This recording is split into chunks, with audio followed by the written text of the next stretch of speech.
Hey, what's going on, everybody, and welcome back once again. My name is Jordan, also known as J Monster. I want to thank you for joining me for another 30 days Reforged replay battle. Today I've got a battle on 0.96.1, so this is going to be a regular battle instead of a test one, and this was sent in to me by Baconfish, so big thank you to Baconfish for supporting the channel. So let's take a look at some of the army comps here, and then we can jump into the replay itself. Hope you guys enjoy it. Now, the first army we're going to look at today is the forces of Gondor, being commanded by, of course, Baconfish 302. He's brought a Gandalf's Retinue Bodyguard, which does not have a general in it, as far as I can tell. Unit of Gondor Cavalry, which is a Spear Cavalry unit. Pretty decent. Spear Cavalry, all in all, kind of fits. They're like a happy medium in between Lancers and Melee Cavalry. So they are good against anti-cavalry, but they don't have a ton of survivability. Mostly because a lot of the Spear Cavalry actually lack shields.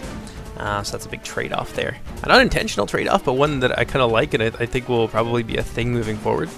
So yeah, the Spear Cavalry a little bit squishier than your Melee Cavalry, but they, as I said, they do form this kind of happy medium on the continuum of cavalry. Over here we got some Gondor Spearmen with no armor upgrades. Got some Ramesses Garrison as well. Not a bad pick to mix the two in together. But it's one of the things I like about Reforged and the new builds is that the low tier units are actually useful, whereas previously in like 0.91 and earlier versions and things like that, they were not really taken at all. Got some Gondor Spearmen here. Yet more Gondor Spearmen. More Ramesses Garrison. Got some Fountain Guard because, of course, we have Fountain Guard. The Fountain Guard are kind of a mainstay for Gondor, which normally is something I'm a little bit leery about. I don't necessarily like factions to have a unit that is an absolute must-take, but I think that it's, in a lot of ways, it's kind of inevitable, especially when you want to make something powerful, unique, and fitting to the lore. It's kind of a consequence. So in my opinion, Fountain Guard, in most cases, are going to be something that you're going to want to bring. If you don't bring them, then maybe the Citadel Guard are a bit of a better option for you, since they are AP spears as well, just a bit significant amount less damage, about 5 less damage. Ramesses Garrison out in front here. Some Guards of Osgiliath, reasonably well-armored pikemen. I think they've got about 9 or so base armor, which is pretty nice. Gondor Archers out in front. It's not a lot of armor upgrades here, so it looks like maybe more of a quantity approach, rather than a quality one, because the armor upgrades are pretty significant boosts to armor. Got some more Gondor Spearmen over here. You get more Gondor Archers. Not a ton of killing power on the line. Yeah, another unit of Gondor Spearmen over here, along with some Ramesses Garrison. Wow, and then another unit of Gondor Spearmen in reserve. So it's an interesting build for Gondor. It seems very defensive. Probably he's going to want to lure his enemies onto the ends of his pikes and his AP spears with his Fountain Guard and things like that, and just bog them down in melee with Gondor's excellent spearmen and with the numbers afforded to him by the Ramesses Garrison. Got some Athelian Rangers here, who we can see, which is odd. They have their general there. Generally something that I advise against, because one of the biggest and most powerful elements of a Ranger unit, I mean, aside from their body piercing, which is obvious, is the element of surprise. And you do give that up when you stick your general in that unit, because that unit can no longer hide. So something to bear in mind. And then over here we got some Pinneth Galen Cavalry, one of the, I think it's the only non-HP, like, dedicated Lancer. Well, I guess there's the Militia Cavalry. But certainly the best dedicated Lancer unit that Gondor can field that isn't a 2 HP bodyguard. And, yeah, reasonably well armored. I think they've got about 615 charge, so they are up there. Probably the best Lancer that Gondor has for its cost. And then another unit of Gondor Cavalry. So a fair amount of Cav here from Gondor. 4 units of Cav. And some skirmish power and a lot of spears. So let's move on now to his allies. Let's see what they've brought. We have Dol Amroth, so we're going to have Gondor fighting beside one of its fiefdoms. And this army is being controlled by Master Blaster. He's got some Swan Knights here, a melee cavalry unit, heavily armored. A lot of damage, pardon me, a lot of damage can be done by this unit. And it really comes down, in some respects, to its animation. The two-handed animations are, from what I understand, and this is from conversations with the developers, the two-handed animations are a little bit faster than the one-handed animations. So they do their damage a lot more quickly. So when coming up against, let's say we stuck them against the Dalish Earls, who on 0.96.1 have 9 damage, very similar, and similar cavalry bonuses as well, or anti-cavalry bonuses, I should say. These Swan Knights will actually win because of that animation. So if you guys have ever noticed that in your games, well, now you have an explanation. Yeah, 1 unit of Swan Knights there. Got some Haven Knights, because of course we do. I really like the Haven Knights. Citadel of the Darkcloud did a good thing, I think, by overhauling the look of them. So now they have that winged helm, very typical of, well, one, factions associated with birds, but also Numenorian factions in general who tend to use seabirds and things like that in their heraldry. So we've got nice Nice helmet there. It makes him look kind of like a heavily armored ninja as well with that mask underneath. And then over here we got a unit of Knights of the Silver Swan, who currently at 0.96.1 aren't really all that worth it. They are getting, I think, 1 extra melee defense and 2 extra shield along with the Talon Knights, since they use very similar models. So their shield damage, their shield defense will be going up, as well as their melee defense. So they should be a little bit tankier overall. But they are, that being said, they are still a Lancer unit, and they are an expensive Lancer unit. So yeah, you're going to want to get the most out of them if at all possible. But they will stand up at the very least 2 arrows quite well. Here we got some Talon Knights, who are an Inspire unit. Pretty decent. They are also 2 HP, a little bit more expensive than most elite infantry, but less expensive than other units that are similar to them. They are a little bit less powerful, though, as a consequence. They will be changing a little bit in the past patch, Wow, the test patch. I feel like Doc from Snow White. But I'll save that discussion for a later video, because I do have some test battle or some test patch videos that I want to show you guys as well. Some Black Swan Vanguards here, one of the only AP infantry units that Dol Amroth has available to them. I believe that it's them and the pole arms, the Dol Amroth halberdiers. That's the extent, the length and breadth of Dol Amroth's anti-armor capabilities. Got some civilians over here, Black Swan Vanguard, 1 unit of Belfast Marines, and the redoubtable Haven Guard, who share a similar model to the Haven Knights. And I've said all that needs to be said there, so they look pretty damn cool. Although I will say that those two-handed swords look a little bit like something the Blood Angels would wear, so I kind of, because of how powerful these guys are, I tend to picture them as Middle-earth Space Marines. But let's move on now to the third and final Blue Team army.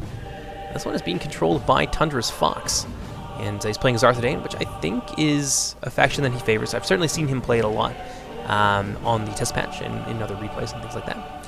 He's got some Dune Knight Scouts here, some Dune Knight Mounts Company, who currently in 0.96.1 are a Lancer, but that will be changing. They're going to become a light melee cavalry unit with some pretty serious melee defense values, but they are, well, their armor doesn't change, so they're comparatively lightly armored, which makes them vulnerable to missile attacks, for example, things that can bypass their fairly hefty melee defense pool. It's got 1 unit of them there. A unit over here of Dismounted Knights of Numinas, who currently function similar to the Talon Knights. They're a little bit stronger, but that will be changing. They'll be going down to a 1 cap unit that has a serious Inspire buff on them, so that's pretty useful. There of those Dismounted Unite Knights, even them Spearmen. I mean, look at me. I'm talking about the test patch after I said I wouldn't talk about the test patch. You'll have to forgive me. It's just something I can't stop myself from talking about it sometimes. I'm just really excited about it. Arthedain pikemen here, even Demarchers, kind of the standard fare for an Arthedain army. A decent anvil for the hammer of their cavalry, and there's a lot of open space here. So I think it's fair to assume that we're going to see some Dune Knight Trollslayers, probably 2 units of them, because there's not a ton of money being spent on his front line, and neither is there a ton been invested into his cavalry as well. Although the Dune Knight Scouts are a little bit expensive on this patch. Knights of Numinas as well, present on the battlefield, and who knows how many hidden units. So let's go ahead and fast forward just a little bit, and we'll take a look at what Team Red is bringing to the battle today. So before we move to the blue team, I would like to mention that I forgot to mention that Tundra's Fox has brought a unit of Wardens of the North, who are some of the elite few card-carrying members of the Armor-Piercing Archer Ass-Kicking Association. So yes, they're definitely on the battlefield today, and a very strong anti-cavalry tool. Their limited ammunition does kind of make them less useful in a skirmish fight against other skirmishers or against large bodies of infantry, but their ability to single out and snipe important targets, especially those of knights and things like that represent a heavy investment of funds on the enemy side, they can minimize that in a pretty significant way. But in any case, let's move on now to the forces of Rune, being commanded by Smokin' and Tolkien, which I really appreciate. First time seeing him on the channel as well. So he has brought some Eastern Clan chiefs, again, Spear Cavalry. They actually are getting, if you guys haven't seen it yet, I know, I'm talking about next patch again, but this has been available for a while, and I'm really excited to see them in the game, because Koma did a great job with them. There is going to be an armor upgrade for the Eastern Clan chiefs, so you will be able to upgrade their armor, which I think will put them firmly at about 8 armor or so. And they get the Golden Boy look and the iconic Easterling helmets, which is really cool, and that's going to apply to the Clan Guard as well. So you can have even more Golden Boys in next patch, which is something to be excited about. So 2 units there of the Eastern Clan Chiefs. Eastern Crossbowmen with their armor upgrades. I think these ones were done by Sin, and I like them. They look really cool. A little bit dirty on some of them. Yes, I know many people have expressed... I want to say concern, but concern doesn't quite go all the way there. It's more like outright disdain and outrage over the fact that the weather effects are not working as they're intended to right now. Believe me, we know it will be fixed for the next patch, for better or for worse. I don't think they're going to get removed, but there is some options about how to make these apply a little bit better, possibly solely in combat, like blood effects do. So rest assured, it is something that's being worked on. You know, at this point, I won't even promise not to talk about next patch anymore. I'm just going to throw things in there because, you know, that's what I do. And I know people have a lot of concerns about that, so it's best to get that out of the way. Eastern Clansmen here as well, backing up these Eastern Crossbowmen, who make a nice little fodder unit. I think they're getting a little... No, actually, they're not changing it all next patch. So I won't say anything more about that. Lokamp Rim here.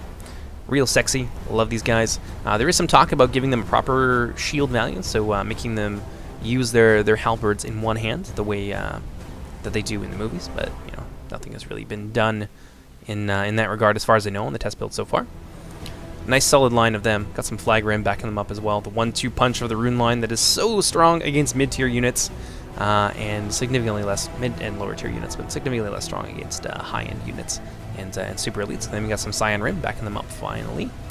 We have a unit of Camel's Chosen, who I love. I love the look of these guys. That red sash, it's very iconic. The silver armor plus the red kind of accoutrement. Let's pop on over here on top of the hill. Actually, that's somebody else entirely. So I think that does it. Eastern Hunter's actually out in front of Smokin' and Tolkien's army as well. I think that does it for Rune, and then Umbar is just kind of mashed up here in the hills. So this is the Umbar army being commanded by Zombie Bunny, which is, I don't know, I like that name. It brings, I don't know, it brings cute images into my head of fluffy, adorable Doom. In any case, Pelagir Footmen here, mixed in with some Corsair Archers who are already beginning to fire, and who knows what. Then in behind this large, what you would call this, outcropping, we've got the meat and potatoes of Zombie Bunny's army, Casimir's Legion, sexy-ass Casimir's Legion, honestly one of my favorite-looking units in the game. An Arnor Royal Guards, a bunch of Pelagir halberds here, mixed in with some Aberzanim Nardutari, who actually have their armor upgrade, 2 units of them, and a unit of Numenorean Lancers. I always like to kind of linger when looking at these guys because I think that Koma did an amazing job putting them together. It's something, it's a model that I don't think you'll find anywhere else for the time being, at least. We got some mercenary cav, and that doesn't seem like enough for an Umbar army. So maybe he's got some hidden units here. He could have some Blackguard, a couple of Corsair crossbows, and a unit of Rangers as well. I suppose we'll have to figure that out as the battle progresses. I don't want to spoil anything. And then over here we have Khand being played by Coda, and Coda actually brought some infantry, which is surprising to me. Where's the rest of his army? Okay, it's over there. No, wait, what is this? Okay, so I think we're going to see an interesting strategy here from the red team. Looks like they might be trying to isolate maybe the center and the, I guess that would be the right wing of the blue team armies. But in case, let's take a look at what we can see. Got some Variag warriors in there. I see some Brotherhood of the Axe as well. I think there's 3 units of Nurad Footmen and 3 units of Halberds and a couple units of Variag warriors. Then we got some Nomadic Marauders, who at the moment are an AP missile unit, and that is something that is going to change in the future. But yeah, we could talk about that at a later date. That's really all I can see. I don't know where the rest of his cavalry is and all that other good stuff. Oh yeah, maybe it's over here. It wouldn't really be Khand without cavalry. It'd be like Christmas without, I don't know, happiness. Happiness, presents, the color red. Got some Variag Cataphracts here from Coda. 1 unit of Nurad Windblades, unit of Brotherhood of the Lance, and 1 or 2 units of Nomadic Scouts, who are an X-Torn unit. They're pretty shoddy in terms of their defensive abilities, but it's, yeah, they throw axes, which for the moment are AP missiles, so AP missiles hurt everything. So I think that does it for the red team armies now. So let's go ahead and jump into the replay. So we're going to run things on about 0.8 speed just so we have an opportunity to get to action on all points of the line. It looks like immediately upon seeing how his enemy has deployed a lot of archers and a lot of spearmen. And now it really does make sense as to why Baconfish brought a lot of spearmen, especially when he's going to be playing against Khand. And you can see Baconfish taking the initiative here, moving forward with a little bit of his left wing, but I don't think they're going to go too far. I think that's just, yeah, it's just slowly advancing forward, trying to menace Coda a little bit if he can. But Coda is probably going to avoid that fight for as long as possible. And over here we have Dol Amroth. Ah, yes, we got some hidden units. What? 2 units of Nimberdale Rangers. Wow, I did not expect that at all. That's our big investment and potentially a very deadly thrust on the part of the Dol Amroth advance here, especially if they can get anywhere near this massive blob of Khand troops. They are reasonably close if they were to be aggressive. I think the Dol Amroth could use their cavalry quite ably to fend off the cataphracts and the windblades, and then they could inflict some really serious casualties onto Khand as they move forward. But it doesn't seem... Oh, maybe they will. Maybe they will. Got 1 unit of Nimberdale Rangers here looking to capitalize on the blobbiness of Khand. And it looks like maybe Gondor. Oh no, that's just more of the cavalry. That's more of Kodo's cavalry, I should say, that's moving into support and potentially menace those Nimberdale Rangers. Gondor trying to move forward, but they are a little bit slow. Most of their cavalry forces are lagging behind. So what do we got here? Oh man, he's hungry. Master Blaster quite rightly wants to inflict some serious damage on Dakota's army here, and there's not a whole lot Dakota can do with it. An early mistake in the deployment like that is it's going to cost him, I think, quite a lot. Let's see what they do.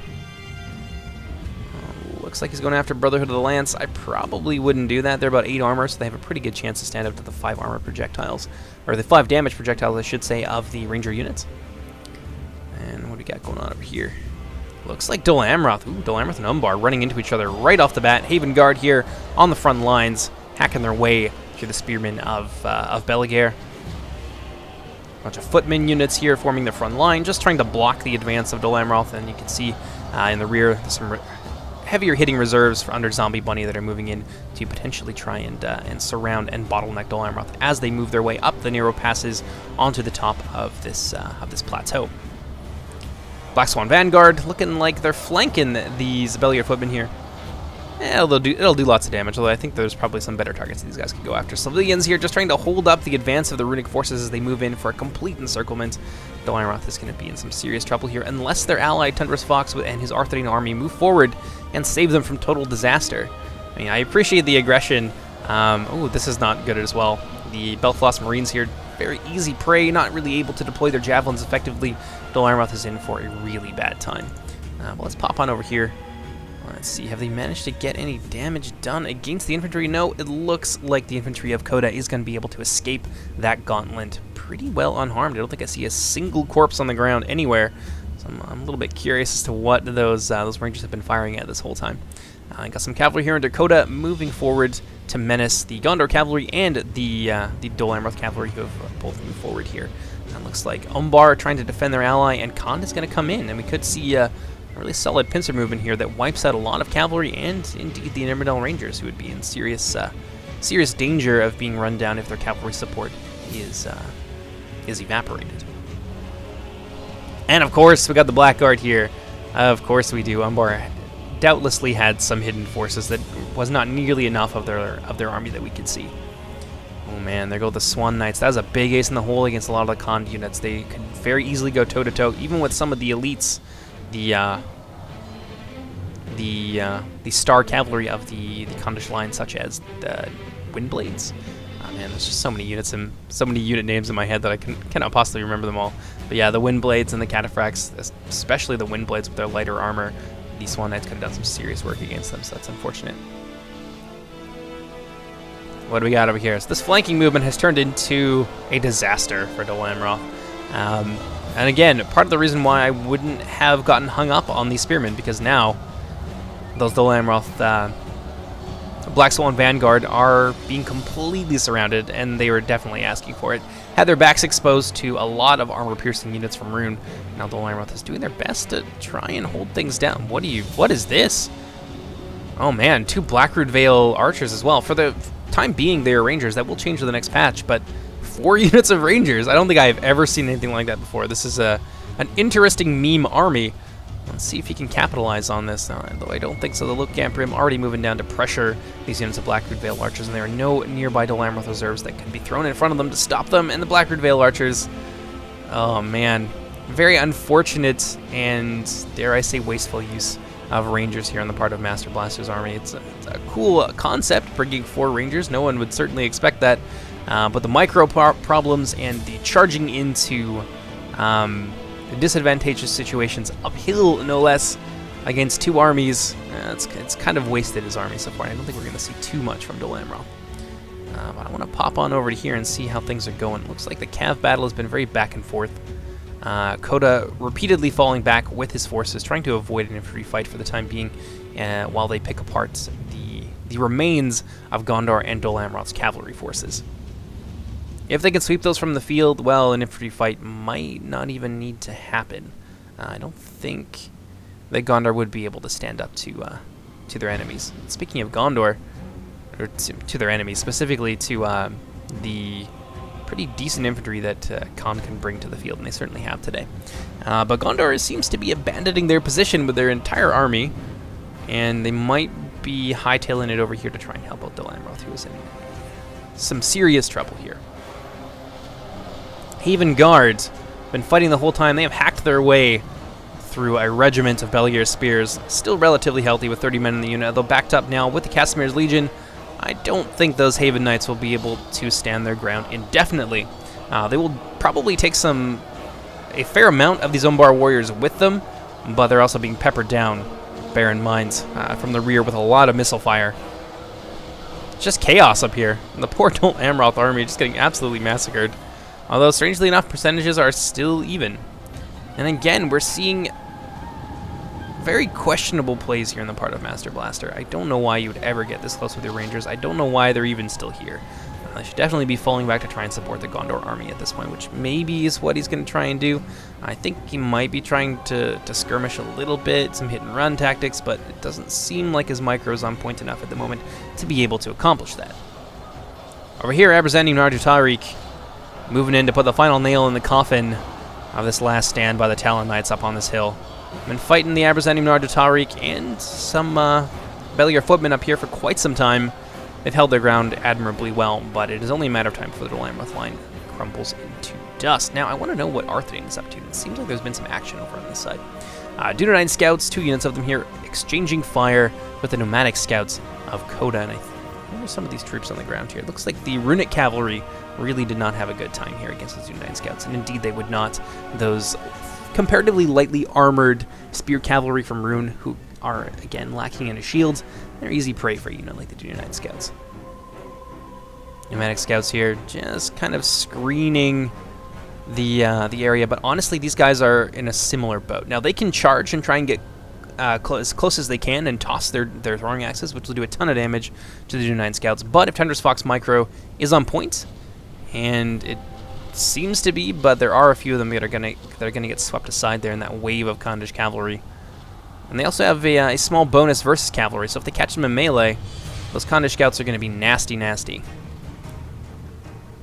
But it seems like that was kind of an even exchange. I'm sure many of those nomadic scouts will get cut down as they flee from the Dunedain cavalry, who have no reason to fall back to their lines at this point. Now that these Khandish scouts have given them a bit of distance, the harassment should probably continue, I think. And then I don't think Khan really has any archers either, so yeah, they basically have free reign to do whatever they want to, assuming that Tundra's Fox is bold enough to seize the opportunity. For the time being, the Arthedain army is holding position. Rune up there on the hill, very well situated to withstand any assault from what is honestly not a pushing army. This is a hammer and anvil kind of army, where the pikemen and the spearmen present a solid line of spears that can last for a very long time, and use their cavalry to great effect. I'm sure there's still some Dunedain units around here that we haven't seen yet. Tundra's Fox does so like to hide his units and bust them out at the last moment. And we got here a lot of these Gondor units. Ooh, really taking it on the chin here. Now the Dol Amroth has been pushed off the hill and had their army broken. The Runic and the Umbar archers are free to take position up there on the hill and rain down steel death upon their adversaries, which is what they are in the process of doing. So great use of terrain there. by the Umbar and Rune forces. Very unfortunate for Dol Amroth and for the blue team. Let's see if they can pick this up and come back. What do we got up here? Some crossbow corsairs. I knew it. Benefits of having played this game for long enough is that sometimes you'll just see someone's army and you'll be like, there is definitely something that you're not telling me, which is why ambushes are a pretty tricky business in Reforged and Medieval 2 in general. You need to be able to show just enough that people think that that's all you have. Actually, there's a good example of that in a previous video where, yeah, we didn't think that, I think it was the siege of like a Cardinal outpost or something like that, where we didn't expect the ambush forces at the last moment, and if our opponents hadn't made some pretty critical mistakes by keeping those units in reserve, they could have very easily turned that battle around and destroyed us. So, yeah, it's a fine science. Yes, it is a science, I swear. Ambushing and Reforged, just because you need to be able to do it properly and to convince your enemy that that's all that you have. And humans are pretty smart, so they tend to figure it out. Arthedain, meanwhile, skirmishing with Rune, putting a little bit of pressure on their enemy over here, but there is some serious problems being posed for them by the presence of this Gondor army. If they were to skirt around the hill and take the fight to the Evendim spearmen and to this Arthedain phalanx, well, they'd be in a lot of trouble. A flanking movement here by Coda while his enemies move down the hill and press the two remaining blue team armies and hold them in place, that would be disastrous. So I think now is the time for the red team to be aggressive. This is a great opportunity. They have their enemy outnumbered at a disadvantage, and their enemies would, of course, having to fight uphill. Now's a good time to take the initiative and to take the fight to your enemy. Lokam Brim here, along with some Eastern clansmen, forming the first line of the Runic assault. It's like they heard me or something. Ugh. Big brother. But yeah, the Eastern clansmen moving forward, bullying the Evendim archers out of position. They probably won't get as far as the phalanx, which is honestly a really good idea. It would be a waste of the Eastern clansmen to throw them at the front of this Arthedain line, which is exactly what it is designed. That's exactly the kind of assault that this army is designed to blunt. Attacks from the front. A lot of archer support. Lokam Rim moving down as well, but they're halberds, and I think this is where we're starting to see some of the inexperience, because I don't think I've seen Smokin and Tolkien on the channel before, and I don't think I've ever played any games with them. So halberds, currently in 0.96 as well, and this will be the case moving forward, are outranged by pike units. So this assault here, without the support of his allies, is very much doomed. Especially if he insists on pushing through the front of the Arthedain phalanx. It's not going to go well for him. What do we got over here? Camel Shadow Bows from Rune. Ooh, some ranger units. Sexy. Pantheon Cavalry from Gondor. Ooh, I wonder what they're going to shoot at. Very bold to bring them down there all by themselves. Ooh. But the Pantheon Cavalry are going to make quick work of these guys. I wouldn't leave them in close quarters for too long. The Camel Shadow Bows are no joke. They're decent enough, even against cavalry, but yeah, it's only a matter of time before they get cycle charged into oblivion. So a bit of a mistake there on the part of Rune. Definitely a big waste. Not something that I wouldn't have thrown a ranger unit under the bus for a handful of kills on those moving units. Don't know why they're all still running. See, this is something that I sometimes see people do. It is not necessary to run your army everywhere. Now the Gondorians are mostly tired, and some of the units like Militia, for example, I don't believe that they even have the Hardy trait.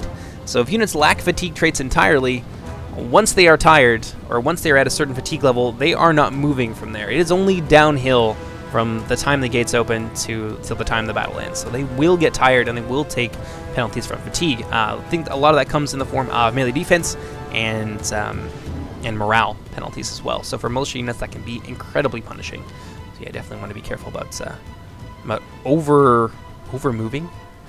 Overexerting, that's the one I wanted. What do we got going on over here? Numenorian Lancers charging into the Knights of Inuminos. Charge of opportunity. Probably hoping to soften them up a little bit since they do have a big cav advantage. Normally this is not something that you would want to do, but it is something that in certain cases can work. What do we got here? Some Corsair Archers trying to move around the wing and flank. There we go. The United Troll Slayers coming out of hiding. This is exactly what we expected. So now the Gondor is in a position to support their ally Arthedain, and Arthedain is quite handily dealing with this doomed and ill-advised frontal assault from Rune. It seems like now would be a good time for the rest of the Umbar army to move down and to support. I know I don't understand the hesitation here on the part of Zombie Bunny. His ally has taken the fight to their enemy, perhaps prematurely, but in any case, you want to support your allies. You have a far greater chance of success, even if it is a bad idea. If you can't convince them to pull out, just go in alongside them and kind of roll the bones and see what happens. But in this case, the hesitation here is definitely a bigger problem and will cause more casualties and decrease the likelihood of success than supporting even a doomed assault like this one. And you can see that Coda is now moving around up onto the hill, apparently, when now would be a very good time to move in for a flank.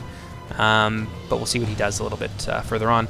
Knights of Illuminas here alongside some Dunai Mounts Company, destroying those Corsair archers. I have no idea. They had no business being down here without any support, so I don't really understand why this is the case.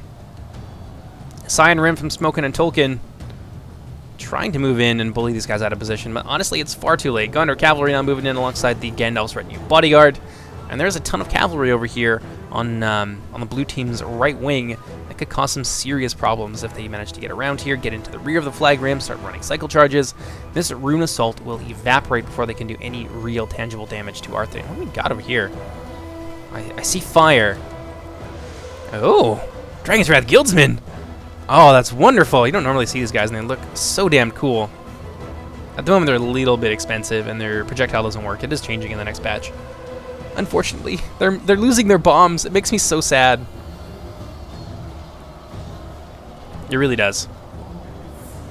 Yeah, they were supposed to be a unit that, instead of doing damage, would do morale damage, but it's just, there's no real tangible effects here. I mean, it does look cool. But yeah, even against the Arthurian pikemen, they're just not doing work. Out front here, you can see the range of pikes, and this is a mechanic that can be frustrating for some, but I honestly like it. It doesn't make sense, I mean, just on its face. A shorter stick should not have the same range as a stick that is longer than it. So, that's a mechanic I like, but you can see why it is important to be able to support this with more than just halberds. I need a pushing unit like the Cyan Rim here would be very useful, or you need to, if you're playing as Rune in any case, you need to try and weaken this pike wall with your missile units, which are quite formidable. Eastern Hunters here, more and more of them just running into these units when a flank would have been a good idea as well. One of the biggest problems that pike players face is how inflexible their formations are. So you don't have to charge in a frontal assault like this. You can with some cheap units, just to kind of keep those pike units in place, but go around on the wings or split your army and crush them from the wings instead of trying to take them on from the front. You will just go so much farther with your resources and with your troops if you try and do things that way. Arthurian Troll Slayers moving in, because then the pike player can just move in reserves as their pike wall starts to thin out from melee combat, and it's just you don't have the troops to push your way through it unless you've got some specialized units like Trolls or Blackwatch Legion or whatever. Let's see what's going on over here. So far, not a lot. I think some of the Nimrodel Rangers might have gotten run down or something. Overall, most of the cavalry, I think the Dol Amroth committed over here has been completely destroyed. Freyray Cataphracts looking like they're limping back from a battle against something, maybe the Haven Guard, or the Haven Knights rather. And the rest of this this Kondish force coming over the hill, it looks like they're moving in. At this point, it's probably not a terrible idea to do this because to go in from the front. I mean, I did just say it's not a good idea, but the Nurad Footmen on this patch have Shield Wall, which is the bane of all pike units everywhere.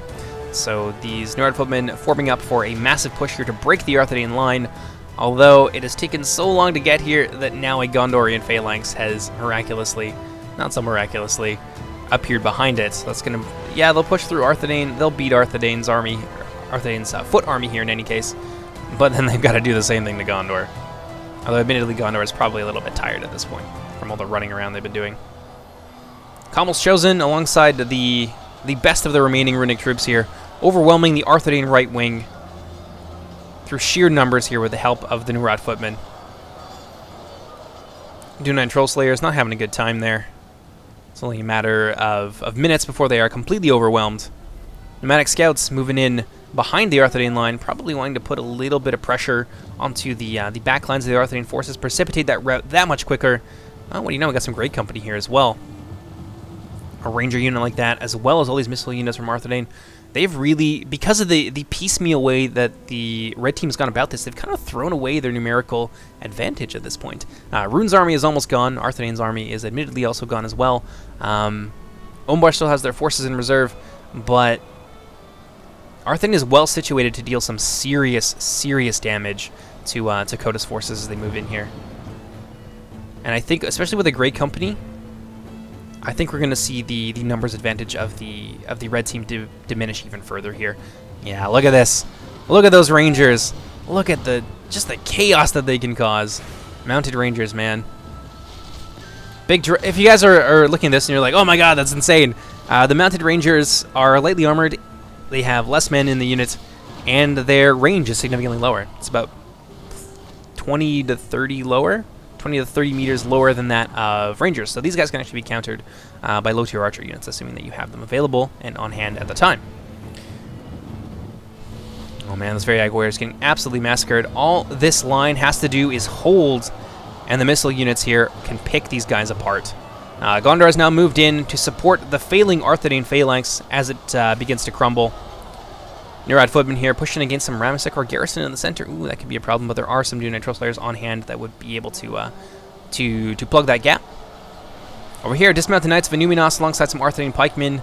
Gondor and Arnor, brother kingdoms, fighting together. Sister kingdoms, I guess is the correct term. Fighting together. Eastern Hunters getting poked to death. And all along this line here, the blue team, despite their numbers, seem to be holding quite well.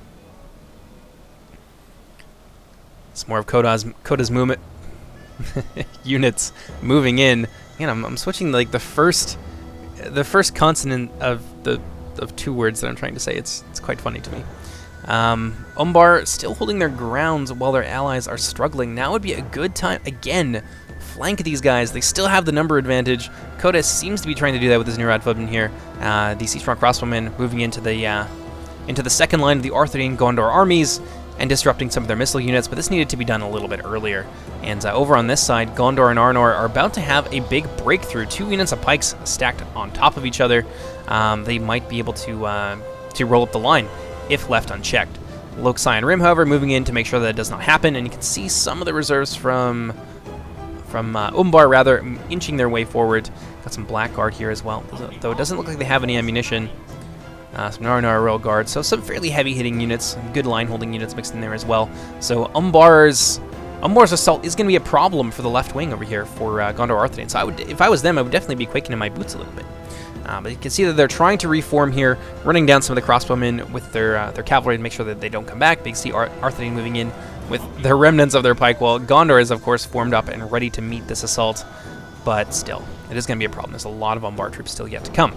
Over here in the center, Arthedain pikemen on the verge of routing alongside the Ramesek garrison, so the center could evaporate. Well, there are some reserves nearby. Got some Gondor spearmen over here. What's going on in the back? Looks like Gandalf's retinue bodyguard have run afoul of the very Eye Cataphracts, who at this point are significantly weakened. Seven Knights of Inuminos charging into these guys could probably even out that score, and neutralize these guys, especially with the aid of Gandalf's retinue bodyguard. See what's going on over here. This is where the defenders seem to be doing a bit better. There's Fountain Guard over here, backed up with Gondor Spearmen. Some pretty battered units from Rune's, at this point, very ragtag army of survivors. Loke Flag Rim, Nurad Footman kind of getting picked to bits here by the archers. Ooh, the center is still holding on, but it is tenuous. Only by a thread.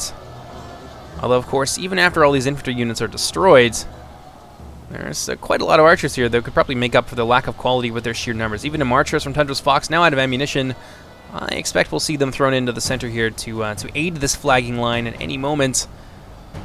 Hopefully, the battle is really hanging by a thread here. No, we've got the breaking. If they'd have been committed just a few moments earlier, maybe the numbers could have shored up the morale and allowed those guys to fight just a little bit longer.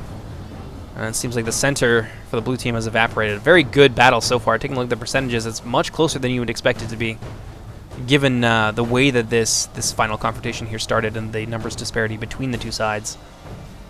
Neuron Halberds pushing their way through here against the Gondor Spearmen. Gondor Spearmen are professional, and they handle morale shocks reasonably well, but their morale overall is pretty well average, so they don't stand up to this kind of... they will not stand and fight in an extremely disadvantageous situation the way that other more elite troops will. They will hold for a while, though. But for Hal... Ooh, we're already on the verge of some routing. If one unit starts to rout, I think we could see a bit of a chain rout here that could evaporate the right wing of the blue team, which is where they were holding on so admirably for so long. See what's going on over here in the center. Look, Flag Rim and the rest of their allies have penetrated through the center, and they're running afoul of the Even Archers, who these light armored troops in loose formation seem to be holding their ground quite well. It's really more of a brawl at this point than an organized line battle in the center. More and more attackers. Red team pouring in. Got some Gondorian Ramsek Garrison archers in there as well, though they are quite tired. Exhausted even. Yeah, that morale penalty is really going to hurt those militia units in a big way. Gondor archers firing as much as they can. Oh, no, the guards of Osgiliath have melted away, and it seems like the numbers advantage of the red team has taken its toll here. Though that being said, they are, I believe, ahead by 7%. And there's a lot of missile units here, so unless the red team can get their rear in gear, press the advantage, well, then these skirmish forces might be able to pull it back just a little bit. Whether or not that is enough to win the game remains to be seen. What do we got back here? Some Dune Knight Scouts out of ammunition going after the crossbow Corsairs. Not a bad idea. These guys have pretty low melee defense, so even a unit like the Dune Knight Scouts will be able to hack them apart quite ably. What do we got over here? Numenorian Lancers. Don't know what they're going after. Ooh, a pocket of Fountain Guard. Standing tall alongside the Gondorian Spearmen. Oh man, that was not a good idea with those Numenorian Lancers. They're going to get skewered. Ooh, we actually have a rout here, the Neuron Halberd, so a small victory for the blue team might be enough if they can roll up the line. Oh wow, they're actually doing really well here against the Neurod Footmen. So the center and the left have been broken, and the attackers are on their way through, but they seem to be being held at bay by the efforts of the militia archers and being peppered to death by the skirmish forces. So this is definitely something that I've experienced in my own games, where I'm like, yeah, I'm winning that infantry fight. This is no problem, but then think again, because they have tons of archers waiting behind the line. So by the time that you get there, the morale damage and the casualties might have turned your advantage that you held just moments prior into dust. So something to consider. Over here, the Gondorian Spearmen doing their best. Campbell's chosen Neurod Footmen. Looks like some of these units might be in defensive formation. That's probably why they're not pushing forward and why they're performing so poorly. And I think that has a lot to do with why the blue... Yeah, it is the blue team. The blue team is winning on this side. Oh no, Brotherhood of the Axe. Getting pew-pewed to death. More reinforcements here have turned the tide against the Gondorian forces and against the Fountain Guard and the Gondorian Spearmen. Fountain Guard are going to stand tall and fight pretty well to the bitter end. They're going to hold these guys up long enough for these Ramsek or Garrison Archers. And again, the skirmishers are really the things that are kind of making the difference here. It's the only thing that's kept them in the game so far. They've lost the infantry fight on several occasions, but I'll be damned if those skirmishers haven't come in handy. Dune Knight Troll Slayers hacking their way through the Look Scion Rim. It says that no one is winning right now, but honestly, expect the Scion Rim to get brutalized by those Troll Slayers. They are armor piercing with like 19 damage. Casimir's Legion on a small unit of Flag Rim holding the line. Neurod Foot moving in to reinforce them. Gondorian Archers now getting flanked by some Eastron Crossbowmen. These Gondorian Archers were previously in a good position, but I think we're going to see them start to fall apart here. Got some Wardens in the north, however, waiting in reserve. They were to sally forward, along with these Athelian Rangers, who are not bad in close quarters. Not very well armored. It's not efficient to throw them in to close quarters immediately, but the Athelian Rangers are no joke. Ooh, they still have ammunition. Oh, this is going to be game over here. I think this is where the red team is going to start to fall apart. I can see them fighting kind of in scattered pockets, and that's really been a problem that's plagued them throughout this game. Earlier on, when they began to assault Arthedain, they did so piecemeal. Rune went in first, and somehow Coda managed to get there before Umbar, who was much closer by on the hill, and reinforce their ally, but by then Rune had taken so much damage fighting those pikes from the front. It's that lack of coordination has really been a problem for the red team so far, and I think this was a game that they absolutely should have won, but I don't think they're going to be able to pull it back now. If we look at the percentages here, though, it is quite close, so maybe I am speaking too soon. But just the way that they are arrayed right now, so spread out, so scattered, I don't think it's going to be enough. Now, that being said, there is a fairly large concentration of their forces. I think it's really hard to tell right now because the lines have shifted, but it's kind of on the right wing, a bit closer to the center. Pockets of troops still fighting. Ramesek or Garrison archers. Oh, wow, those Fountain Guard.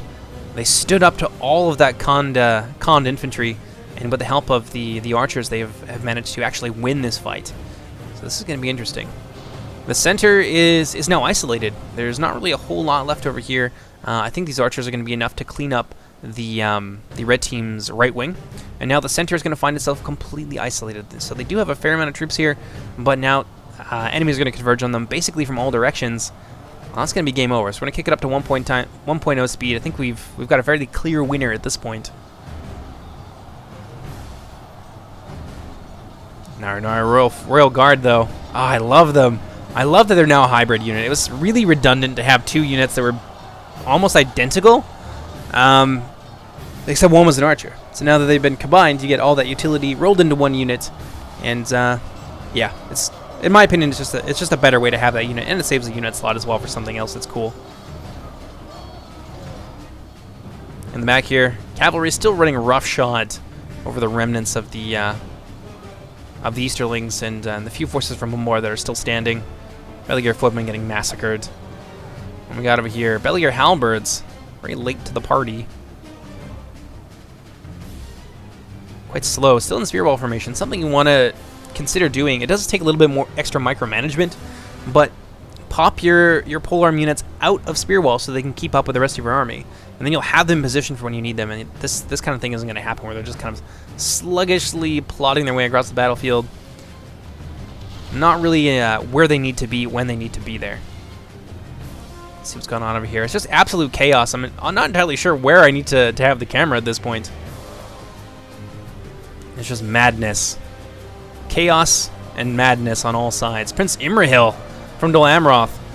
I thought he was gone, but apparently he's back from the dead. The rest of his army has melted around him, but he is hacking his way through some of these Corsair Blackguards. Certainly a hated enemy of Dol Amroth, not just because of their animosity towards Gondor, but also they would be the first line of defense in the event of an Umbar invasion. Their territories are going to be the ones raided first. So a real grudge match there between those two maritime countries. Well, Dol Amroth's not really a country. Sorry to any of you Dol Amroth freedom fighters out there, but they are a fiefdom, technically beholden to the Steward of Gondor, and eventually to the king. These Fountain Guard, they have just held up so long and just done so much damage, and this is why I would say that Fountain Guard are one of the units you probably want to take in most cases. Great morale, the damage they can do despite being a spear unit is significant. And they've really shown that today, and they were just a huge stumbling block for the red team armies. Of course, their Blackguards getting really heavily thinned out by the Grey Company, of all things. Oh my goodness. Easy prey for a unit like the Grey Company. What we got over here? Ooh, just firing headlong into the back of this blob of troops. A lot of these guys are fairly heavily armored, so they will do reasonably well against the Grey Company. But, still, it's a lot of damage and a lot of chances for that armor save to fail. Looks like the Grey Company going to change tack a little bit here. Maybe go after the representing Tariq. I'm not sure this is a better position to shoot, since they'll be getting their shield value from the side like that. Yeah, I definitely would have kept them shooting directly into the rear of the Arnor Royal Guard. And now these spear units are going to go after the Grey Company. Let's see if Tartarus Fox is paying attention.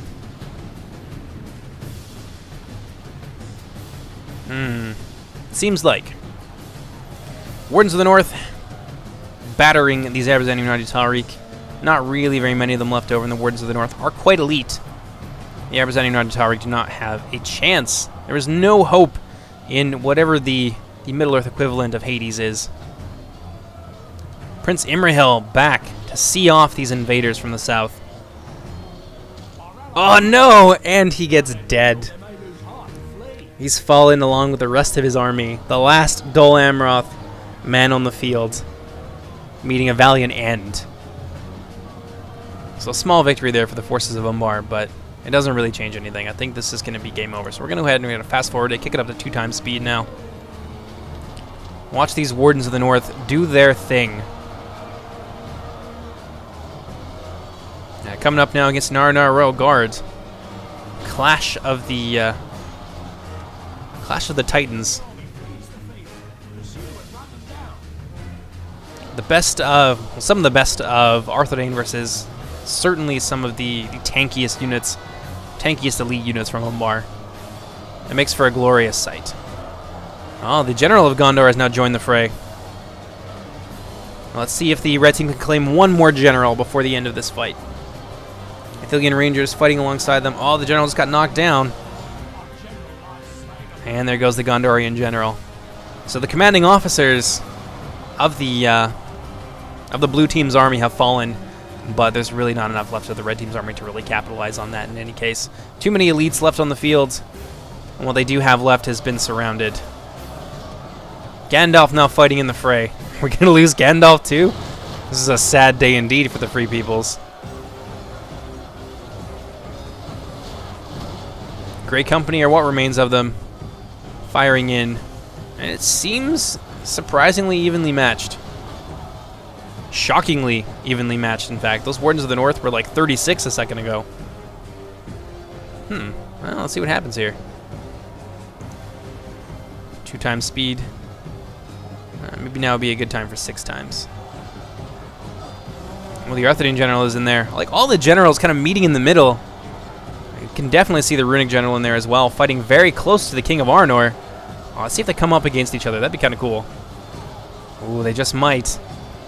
Only separated by a thin line of Gondorians and 1 Warden of the North who's being beaten up. Ooh, the Runic general trying to hack his way towards the Arthedain commander. Cut off the head of the snake, to use a tired metaphor.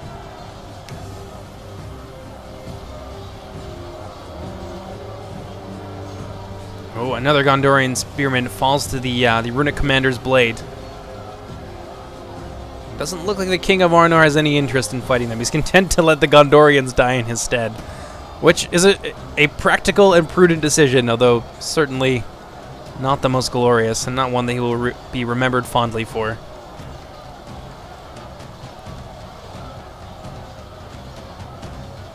Oh, now the Runic general has found himself a little bit surrounded. This is a really close game, 96 to 99. Looks like the Scion Rim being pulled out of the fight. Not too sure why. Oh, they're going after Gandalf! No, not Gandalf! Ooh, the Grey Company are in there as well. They're going to be easy prey for the Scion Rim. Still does appear to be hanging in the balance, although I would certainly still give this game to the blue team. I want to know what's happening to the Runic general. Ooh, there goes the Umbar general. Let's see what the Camel's Chosen general does. Gandalf now in the fray. Are we going to see like every commanding officer die in this? I think that would be awesome. Not something you see very often. Ooh, the Guards of Gilead have come back from routing. Yeah, this is game over now. Ooh, another Gondorian spearman getting cut down. I think they're actually breaking. Oh, wow, the Gondorians are running from that fight. And the Runic general, his valiance in combat having been rewarded here. Oh, he's going to give chase to the Arthedain king. Eventually give up. And turn back and try and get a few more kills here. Going for glory. Ooh, another pikeman falling to his blade. This guy's taken like 10 or so people all by himself. Probably one of the most efficient individuals on the battlefield all by himself. Look at this, just left and right. This is going to be a hero's death right here. Now he's hemmed in. The Arthedain general has decided that now is a good time to bravely charge into combat. Let's see if the... Oh, no. I was hoping the Arthedain General would get a kill. Get the final kill there. So, yeah, 100% to 97. Very well played to everybody in the battle. But, damn, the blue team managed to bring that back through some good play and capitalizing on the mistakes of their enemies. As for the men of the East, they had that. They had that in the palm of their hand, and they let it slip away. I think maybe they got a little bit, dare I say, cocky. It really seemed like there was nothing that the two remaining armies could do. Arthedain was being pressed hard.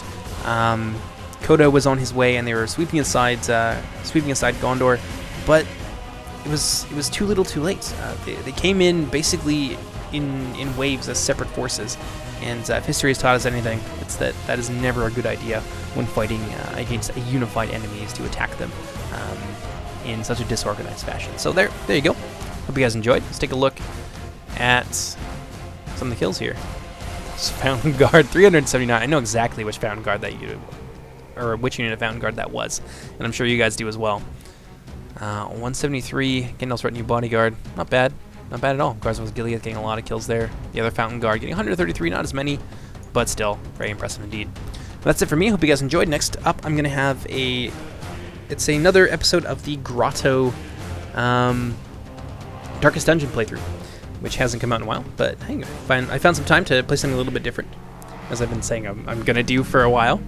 I always end up back playing Reforged, though. I don't know why. I like it, but I want to like other things as much as I like Reforged. Anyway, and then after that, we're going to have some test battles, and there's going to be the first round of the Conquest tournament that is going on, which only just finished yesterday, and I think there's another game going on today on the Blood Gulch map. So we're going to show off a lot of work from all the people, well, as many of the people who contributed to Conquest as we possibly can. And then finally, there's going to be a special map that I am creating based on the Battle of Dol Guldur between the White Council and the Garrison of Dol Guldur. And it's going to be loader themed, but also draw very heavily from the layout of the Dota map, which is going to be interesting. The classic kind of Dota map with the 3 lanes and things like that. So I hope you guys enjoyed, and I'll see you next time. Take care, everybody. Bye-bye.